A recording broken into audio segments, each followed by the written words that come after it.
Alright, today I had my progress evaluation. The first part we did was the oral. The oral went pretty decently. Just kind of went over the whole oral guide that I showed you guys in the previous video. And I knew a good amount of it. I didn't know all of it, obviously. A lot of the time I had to look up all these questions while I was studying. So I didn't know it in depth when I did it, but honestly it was pretty good for how I studied.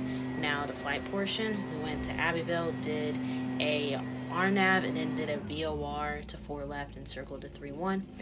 The RNAV was pretty good. He said my approach was good, but 3 problems. One, my comms were not very good, so I have to work on that with my instructor because my instructor keeps taking the easier comms, well, the harder comms, and so my evaluator just said you gotta take all the comps, and that's it. Now secondly, when I configure, I was leaving my speed at 90 and not configuring down to 80, and that was a problem. And then thirdly, when I would go to configure, instead of having reversive command where my throttle controls my altitude and my pitch controls my airspeed, I was doing it pitch for airspeed, pitch for air, yeah, pitch for altitude, power for airspeed, and it's the opposite.